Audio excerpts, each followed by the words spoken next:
CJP ने किया ऐलान, जंतर मंतर पर खत्म हुआ आंदोलन। कहा, प्रदर्शनकारी जंतर मंतर से वापस लौटे घर, हमारी सभी मांगे पूरी हुई। धर्मेंद्र प्रधान ने शिक्षा मंत्री के पद से दिया इस्तीफा। पोस्ट में लिखा, युवाओं की भावनाओं का सम्मान, 10 दिन से मन था दुखी। सोशल मीडिया पर प्रोफाइल पिक्चर भी बदली।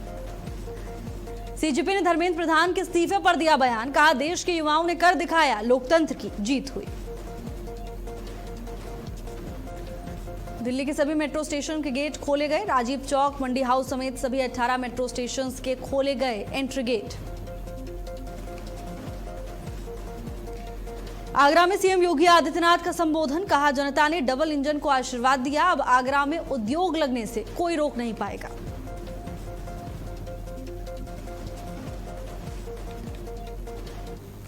नमस्कार, बहुत स्वागत है आपका। भारत अपडेट देख रहे हैं आप, मैं हूं आपके साथ भावना त्रिपाठी। कलम उठाने वाले जब आवाज उठाते हैं तो बड़े बड़े सिंहासन भी सवालों में आते हैं। ये सिर्फ आंदोलन नहीं, उम्मीदों की पुकार है। युवाओं के भविष्य की ये लड़ाई हर बार है। धर्मेंद्र प्रधान के इस्तीफे के बाद अब राजनीतिक दल अपने अपने दावे लेकर मैदान में उतर आए। विपक्ष इसे अपनी जीत बताने की कोशिश कर रहा है और कह रहा है कि छात्रों की आवाज, आंदोलन और लगातार उठाए गए सवालों का असर हुआ है। वहीं बीजेपी का तर्क है कि सरकार जवाबदेही तय करने में पीछे नहीं हटती और जरूरत पड़ने पर बड़े फैसले लेने से भी परहेज नहीं करती। लेकिन इस पूरे घटनाक्रम के बीच अब सबसे बड़ा सवाल छात्रों और युवाओं के भविष्य का है। क्या सिर्फ एक इस्तीफे से समस्या का समाधान हो जाएगा या फिर असली चुनौती परीक्षा व्यवस्था, पारदर्शिता और भरोसे को वापस करने की है?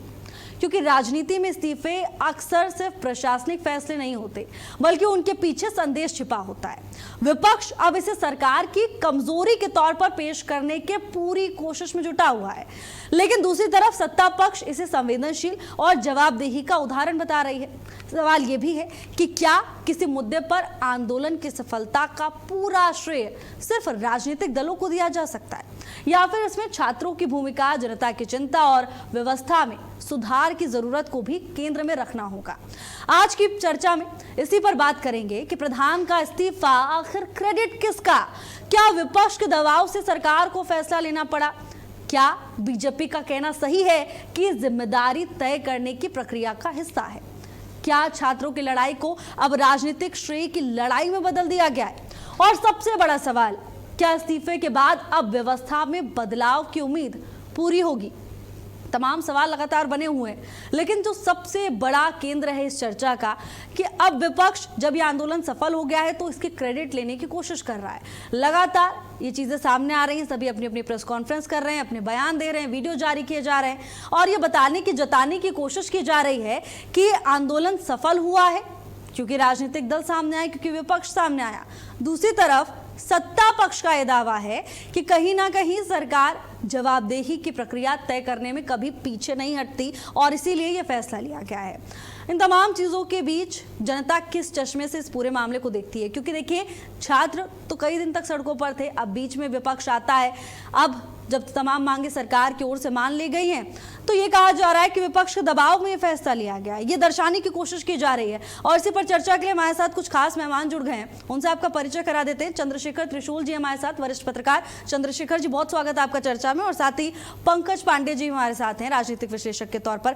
चंद्रशेखर जी, शुरुआत आपसे करना चाहूंगी, किस चश्मे से देख रहे हैं आप? क्योंकि विपक्ष कहीं ना कहीं कोशिश कर रहा है कि जो आंदोलन अब समाप्त हुआ है इसका क्रेडिट फटाफट हम बटोर लेते हैं।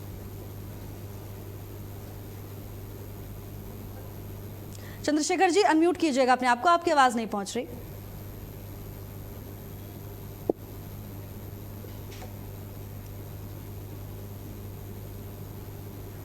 चंद्रशेखर जी, आपको जी अब आपकी आवाज आ रही है। जी देखिए भावना जी, आप लब्ध प्रतिष्ठित पत्रकार हैं देश की। आपका सवाल है पहले तो ये कि मैं किसी चश्मे से उस देश को नहीं देख रहा, किसी भी राजनीतिक उद्देश्य को चश्मा उतार के फेंक दिया गया है। और माननीय श्रद्धेय अटल बिहारी वाजपेयी कविता लिखते हैं कि हार नहीं ठानूंगा, रात नहीं ठानूंगा, काल के कपाल पर लिखूंगा, मिटाऊंगा, गीत नहीं गाऊंगा। तो अकेली बीजेपी नहीं सुनती इन कविताओं को, कभी कभी विपक्ष भी सुन लेता है, कभी कभी क्रांतिकारी लोग भी सुन लेते हैं। और जब जब क्रांतिकारी लोग सुन लेते हैं तो कोई कुछ भी कहे, लेकिन मैं ये सोच रहा हूँ कि अधिनायक और नायक में लोकतंत्र सर्वोच्च है, और लोकतंत्र सर्वोच्च रहा है, और ये युवाओं का भारत है। तो निश्चित रूप से अगर सरकार को अपने फैसले रिव्यू करने पड़ रहे हैं, बदलने पड़ रहे हैं, पीछे हटना पड़ रहा है, तो मुझे नहीं लगता कि इसमें किसी को सबको स्वागत करना चाहिए। विपक्ष को, विपक्ष तो कह रहा था सरकार सुनती नहीं है, अब सुन लिया तो अभी विरोध। सरकार को तो स्वागत करना चाहिए विपक्ष को कि भाई आपने 12 साल में सुन लिया, आप सबसे बड़ा स्वागत है आपका, अब क्यों विरोध? अब अगर वो विरोध करता है तो लोग देखेंगे ना कि भाई आप विरोध करने का कोई मतलब नहीं बनता। बिल्कुल चंद्रशेखर जी, और देखिए जब खुद कॉकरोच जनता पार्टी के प्रतिनिधि सामने आते हैं, साझा प्रेस कॉन्फ्रेंस करते हैं और ये बात स्वीकार करते हैं कि मांगे मान ली गई हैं और अब वापस अपने घरों को लौट जाएं प्रदर्शनकारी, तो इसमें भी विपक्ष को आपत्ति है। आपके पास वापस लौटूंगी चंद्रशेखर जी, लेकिन पंकज जी आपका क्या रिएक्शन है इस पूरे मामले पर? क्या विपक्ष अब इस कोशिश में जुटा हुआ है कि फटाफट से इसका क्रेडिट हम रख लेते हैं, अपने पाले में रख लेते हैं, आगे काम आएगा हमारे चुनाव में? देखिए, भारत का जो विपक्ष है वो वर्तमान में लगातार देख रहे हैं हम लोग कि बहुत कंफ्यूज इस तरह से है कि मुद्दे होते हैं, मुद्दे बनाए जाते हैं, मुद्दों पर आगे बढ़ा जाता है, मुद्दों पर काम किया जाता है। इन सारी चीजों में विपक्ष चलता तो है, लेकिन आगे जाकर एक उसके सामने वही समस्या आ जाती है, कंफ्यूजन वाली। जहां तक पेपर लीक वाला मुद्दा था तो बहुत संवेदनशील और बहुत महत्वपूर्ण मुद्दा था। इस मुद्दे को क्या भारत के विपक्ष को मुखर तरीके से नहीं उठाना चाहिए था? क्या जो काम छात्रों ने किया, जो आंदोलन छात्रों ने किया, क्या भारत के विपक्ष को इन चीजों को लेकर आगे नहीं आना चाहिए था? क्या भारत के विपक्ष को इनके प्रति संवेदनशील नहीं होना चाहिए था? भारत के विपक्ष ने किया क्या? जब छात्रों ने आंदोलन किया, धरना प्रदर्शन किया, आगे आए, तो उस आंदोलन को हाईजैक करने के लिए विपक्षी पार्टी पहुंच गई वहां पर। और आप देखिए, कंफ्यूजन की एक जबरदस्त पराकाष्ठा देखिए कि आंदोलन कोई किसी भी प्रकार का होता है तो उसका एक तरीका होता है। हमारे यहाँ एक लंबे समय से आंदोलन होते रहे, आजादी के समय से आंदोलन होते रहे, तो उसका एक तरीका हुआ करता है। अब कांग्रेस पार्टी पहुंच गई प्रधानमंत्री जी के घर को घेरने के लिए, तो मतलब एक आप समझिए कि कुछ बच नहीं रहा है इस देश में। समस्या यहाँ पर है कि लोकतंत्र में एक चुनी हुई सरकार जो है उसको किस तरीके से उसको डैमेज किया जाए। उसको डैमेज करने के लिए भारत का विपक्ष किसी भी स्तर तक जा सकता है। ये जो आंदोलन रहा निश्चित रूप से छात्रों द्वारा प्रारंभ किया गया आंदोलन था, लेकिन इस आंदोलन को जिस तरीके से राष्ट्र विरोधी तत्वों ने, असामाजिक तत्वों ने, सरकार विरोधी तत्वों ने, देश विरोधी तत्वों ने जिस तरह से हाईजैक किया, जिस तरीके से चीजें निकल कर सामने आई कि बांग्लादेश की एक पार्टी समर्थन कर रही है भारत के छात्रों के आंदोलन को, पाकिस्तान से और अन्य देशों से वहां पर रसद पहुंचाई जा रही है, तो निश्चित रूप से न केवल दुर्भाग्यपूर्ण है बल्कि ये बहुत चिंताजनक है। और निश्चित रूप से छात्रों के आंदोलन के प्रति जैसे कि देश के सभी लोगों को सहानुभूति है, वैसे मुझे भी बहुत सहानुभूति है, मैं उसके पूरे तरह से समर्थन में हूँ। निश्चित रूप से धर्मेंद्र प्रधान जी का जो इस्तीफा हुआ है उसको होना चाहिए था, उसको और पहले होना चाहिए था। नैतिकता ये कहती थी कि एक बार कोई चीज जो होती है वो उसको माना जा सकता है कि कोई नीतिगत चूक है, कुछ गलतियां हैं। तमाम प्रक्रियागत चीजों में ऐसे लोग जुड़े होते हैं जिनकी वजह से चीजें गड़बड़ हो जाती हैं, लेकिन जब वही चीजें बार बार हो, बैक टू बैक हो, इसका मतलब ये होता है कि कहीं ना कहीं समस्या है, कहीं ना कहीं उदासीनता है, कहीं ना कहीं उपेक्षा है। और जिस तरह से नीट के मामले में अगर मैं चर्चा करूं, लगातार देखा जा रहा था 3 साल से लगातार back to back paper leak होना। और देखिए, हम सभी लोग जानते हैं कि कितना कठिन होता है किसी प्रतियोगी छात्र के लिए परीक्षा देना, तैयारी करके उसके घर वाले अपना सब कुछ दांव पर लगा देते हैं उस छात्र की पढ़ाई के लिए।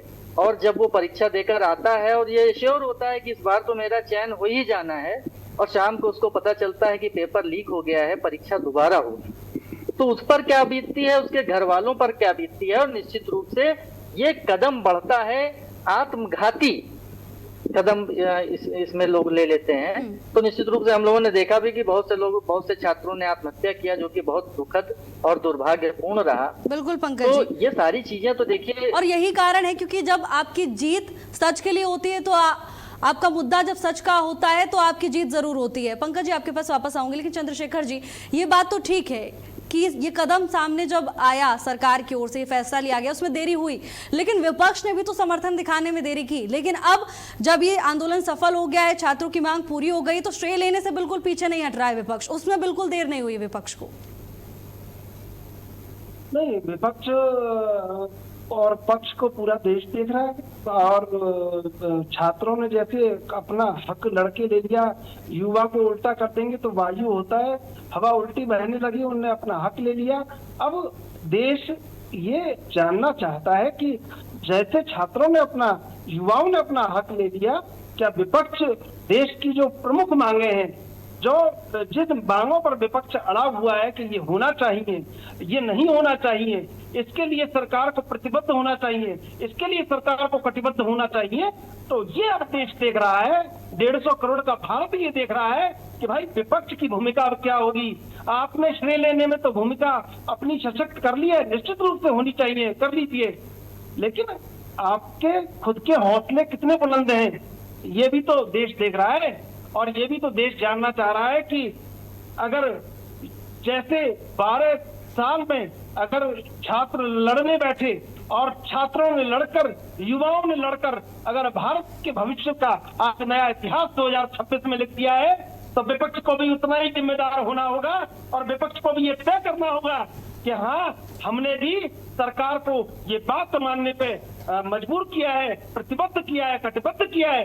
तो विपक्ष को भी अपना जो स्पष्ट चेहरा है वो पूरा देश जानना चाह रहा है कि आप स्पष्ट क्या करना चाहते हैं और स्पष्ट किस बात पर सरकार को मनाना चाहते हैं, उसको रोकना चाहते हैं, वो बात स्पष्ट कीजिए। ये 150 करोड़ का भारत जानना चाह रहा है इस बात को, देश देख रहा है इस बात को। बिल्कुल चंद्रशेखर जी, इंतजार कर यानी रहे हैं विपक्ष भावना जी। को, बिल्कुल आप ये विपक्ष को सबक लेना चाहिए। पंकज जी, जो काम सीजीपी ने कर दिया, तमाम छात्र एकत्रित हुए, उन्होंने कर दिया, क्योंकि विपक्ष कहता है कि सरकार तानाशाही कर रही है, सरकार हमारी बात सुनती नहीं है, लेकिन अब विपक्ष के सामने एक बहुत बड़ा सबूत है कि सरकार सुनती है, सुनाने वाला चाहिए। लेकिन निश्चित रूप से एक मैसेज तो सरकार ने दे ही दिया कि हम छात्रों के प्रति संवेदनशील हैं, छात्रों की जो समस्या है उसको हम सुन रहे हैं, समझ रहे हैं और संवेदनशीलता से उस पर काम कर रहे हैं। मोदी जी ने पहले ही कानून का मसौदा प्रस्तुत कर दिया, उस पर एक तरीके से आम सहमति भी बन चुकी है और वो चीजें आगे भी बढ़ जाएंगी। दूसरी चीज जो छात्रों की मांग थी कि शिक्षा मंत्री के इस्तीफे से कम पर हम नहीं मानेंगे, तो वो भी चीज सामने आ गई। हाँ, एक चीज मैं यहाँ पर जरूर कहना चाहूंगा, शिक्षा मंत्री जी की जो कार्यशैली रही है वो निश्चित रूप से बहुत अच्छी नहीं रही है और ये जो सारा प्रकरण हुआ, इस जो सारी समस्या हुई, अगर थोड़ा सा संवेदनशीलता से काम किया गया होता शिक्षा मंत्री की ओर से तो इस तरह से समस्या नहीं बनती। क्या आवश्यकता थी कि ये जो समस्या थी एक आंदोलन का रूप ले और इतनी फजीहत हो, उसके बाद चीजें आगे बढ़े। ये चीजें पहले भी हो सकती थी, पहले इसको और संवेदनशीलता के साथ ठीक किया जा सकता था। अब जहां तक विपक्ष के श्रेय लेने की बात है, तो देखिए ये जो पूरा आंदोलन था ये छात्रों द्वारा प्रारंभ किया आंदोलन था। परजीवी के रूप में विपक्षी पार्टियां इसमें जाकर शामिल हो गईं। विपक्षी पार्टियों के कंफ्यूजन की पराकाष्ठा आप देखिए कि आपस में ही एक दूसरे को ये इंडिकेट कर रहे हैं कि इसमें आपका श्रेय नहीं है, हमारा श्रेय है, इसमें आपकी कोई भूमिका नहीं है, हमारी भूमिका है। तो जो लोग आपस में ही संगठित नहीं है, इस तरह से आपस में ही विरोधाभासी उनके आचरण हैं, विरोधाभासी बयान दे रहे हैं एक दूसरे के अगेंस्ट, तो वो श्रेय कैसे ले सकते हैं और उनको श्रेय दिया कैसे जा सकता है। और जहां तक देश की जनता की बात है तो सभी लोग देख रहे हैं, सभी लोगों की भावनाएं छात्रों के साथ थी, सभी लोग छात्रों के प्रति संवेदनशील थे और पूरा श्रेय निश्चित रूप से छात्रों को जाता है। और सरकार ने निश्चित रूप से इसमें जिस तरह से झुकने का काम किया है, जिस तरह से लचीलापन दिखाया है, तो निश्चित रूप से ये सरकार ने ये तो स्पष्ट कर दिया है कि सरकार छात्रों की समस्याओं के प्रति कम से कम अब तो संवेदनशील है। जी बिल्कुल पंकज जी, ये इंडिकेट करने की कोशिश तो की जा रही है कि हमारा क्रेडिट है, हमने साथ दिया, हमने सरकार को झुका दिया, लेकिन सच्चाई जनता देख भी रही है और समझ भी रही है। चंद्रशेखर जी, यही सवाल आपसे भी, क्योंकि अभी जिस तरह से जिक्र कर रहे हैं पंकज जी कि एकता तो कभी दिखाई ही नहीं दी विपक्ष की, ना प्रोटेस्ट के दौरान किस तरह से आम आदमी पार्टी और कांग्रेस एक दूसरे पर पलटवार कर रहे थे, आरोप लगा रहे थे। तो एक साथ आप एक मंच पर खड़े नहीं हो सकते, फिर आप विपक्षी एकजुटता की बात करते हैं। हास्यास्पद नहीं लगता ये सब कुछ? देखिए भावना जी, भारत बड़ा विराट है। मुझे बार बार ये याद आता है कि अमरनाथ कश्मीर कच्छ में शैलराज पर शिव कैलाश और अरावली के हर पत्थर पर अंकित चेतक का इतिहास। धौलागिरी नंदा देवी के श्रृंग भेदते हैं आकाश और नीलगिरी गले लगाता पूर्व पश्चिमी घाट है। यही हमारा देश की जिसका सबसे बड़ा ललाट है। आप निश्चित रूप से मानिए कि सबके चरित्र को, सबके चेहरों को ये देश देख रहा है। और आज निश्चित ये हो गया है आज कि ये रीलों वाला भारत नहीं है, ये रोले वाला भारत भी है। ये रीलों वाले युवा नहीं है, रोले वाले युवा भी हैं। रोला भी मचा सकते हैं और ऐसा रोला मचा सकते हैं कि विपक्ष को सबक लेना चाहिए, सत्ता को भी सबक लेना चाहिए। मैं अकेले विपक्ष की बात नहीं करूंगा, सत्ता को भी सबक लेना चाहिए कि भाई आप किसी युवा के अधिकार को अगर हताहत करेंगे, हतोत्साहित करेंगे, तो भारत कभी भी जिंदा हो जाता है और बड़ी बड़ी सरकारों को झुकने पर मजबूर कर देता है। और युवा भारत है, शेर के मुंह में बच्चे हाथ डाल के खेले हैं भारत में, यहाँ चिड़िया बाजों से लड़ी है। तो फिर आज भी यही हुआ है। और सरकार और विपक्ष दोनों के लिए सबक है कि कोई भी राजनीति कीजिए वो देश के हित में कीजिए। सरकार जो कर रही है, सरकार ने लचीलापन दिखाया। मैं पंकज पांडे जी की बात से बहुत समर्थन करता हूँ। आज आप समझिए भावना जी, आप बात कर रही हैं, मैं बात कर रहा हूँ, पंकज पांडे जी बात कर रहे हैं, हम भी तो बात कर रहे हैं, और जगह भी बात हो रही है, वहां कुछ और बात हो रही है, लेकिन हम बात कर रहे हैं कि बौद्धिक चर्चा क्या हो सकती है। चैनलों पर ऐसी डिबेट होनी चाहिए जिसमें आरोप प्रत्यारोप न हो। चैनलों पर यह होना चाहिए कि हम कितना देश को जागृत कर सकते हैं। तो ये मैं आपका भी स्वागत करता हूँ और अपडेट भारत का भी स्वागत करता हूँ कि निश्चित रूप से ये पहल जो है इस स्वागत योग्य है। बिल्कुल चंद्रशेखर जी, देखिए भारत अपडेट लगातार ऐसी मुहिम को आगे बढ़ाता रहता है। माफी के साथ आपको रोक रही हूँ, बड़ी खबर सामने आ रही है। प्रहलाद जोशी को शिक्षा मंत्रालय की अतिरिक्त जिम्मेदारी दी गई है। तो देखिए ये चर्चा हो रही थी कि अब धर्मेंद्र प्रधान ने इस्तीफा दिया है, तो अब शिक्षा मंत्रालय का कार्यभार कौन संभालेगा, किसके कंधों पर जिम्मेदारी दी जाएगी। तो प्रहलाद जोशी का नाम सामने आ रहा है। बहरहाल शिक्षा मंत्रालय की अतिरिक्त जिम्मेदारी प्रहलाद जोशी को सौंप दी गई है।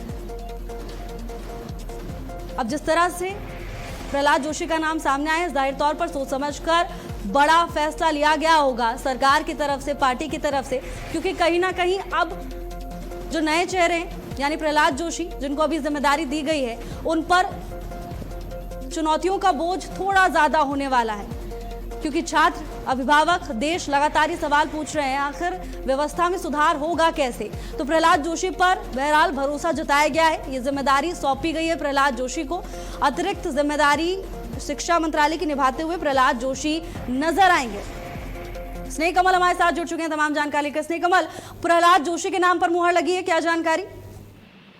बिल्कुल, केंद्रीय मंत्री प्रहलाद जोशी को जो शिक्षा मंत्रालय की अतिरिक्त जिम्मेदारी दी है, मौजूदा मंत्रालय के साथ साथ जो कैलाश जोशी जो शिक्षा मंत्रालय को भी संभालेंगे। अगली मंत्रिमंडल का अगले फेरबदल या विस्तार तक प्रहलाद जोशी के पास शिक्षा मंत्रालय की अतिरिक्त जिम्मेदारी होगी। इससे पहले शिक्षा प्रहलाद जोशी के पास की अगर बात करें, प्रहलाद जोशी के पास जो है केंद्रीय उपभोक्ता खाद्य मंत्रालय, उनके पास केंद्रीय उपभोक्ता खाद्य एवं सार्वजनिक वितरण, नवीनी ऊर्जा नवीनी उपकरण मंत्रालय था। अब जो है प्रधानमंत्री नरेंद्र मोदी ने उन्हें जो है शिक्षा मंत्रालय की अतिरिक्त जिम्मेदारी दी है। मौजूदा मंत्रालय के साथ साथ वो शिक्षा मंत्रालय का भी काम संभालेंगे। कर्नाटक से आने वाले प्रहलाद जोशी जो है शिक्षा मंत्रालय का काम संभालेंगे। अगर मोदी मंत्रिमंडल की बात करें तो 12 सालों में पहली बार ऐसा हुआ है कोई मंत्री ने, किसी मंत्री ने इस्तीफा दिया है। बिल्कुल स्नेह कमल, हालांकि देखिए प्रहलाद जोशी के नाम पर ही आखिर क्यों लगी है मुहर? जी बिल्कुल, अगर प्रहलाद जोशी की बात करें, प्रहलाद वेंकट जोशी जो है 27 नवंबर 1962 के जन्मे वो भारतीय राजनीतिज्ञ हैं, जो 30 मई 1919 से भारत के संसदीय मामलों, कोयला खान के मंत्री थे। उसके बाद 2024 में फिर से लोकसभा सदस्य बनते, जो धारवाड़ से लोकसभा के प्रतिनिधित्व करते हैं, प्रधानमंत्री के चहेते अधिकारियों में से हैं। उनके अगर पिता की बात करें तो उनके पिता बीजापुर के वेंकटेश जोशी, माता मालती बाई जोशी हैं। अब कुल मिलाकर भारतीय जनता पार्टी के जो पुराने कर्मठ। अब देखना होगा सरकार की ओर से, अब क्योंकि कहा जा रहा है कि और कड़े कानून भी बनाए जाएंगे, क्या कुछ बदलाव होता है देखना होगा। धन्यवाद आपका स्नेह कमल तमाम जानकारी के लिए। और फिलहाल के इस बुलेटिन में बस इतना ही। देखते रहिए भारत अपडेट। नमस्कार।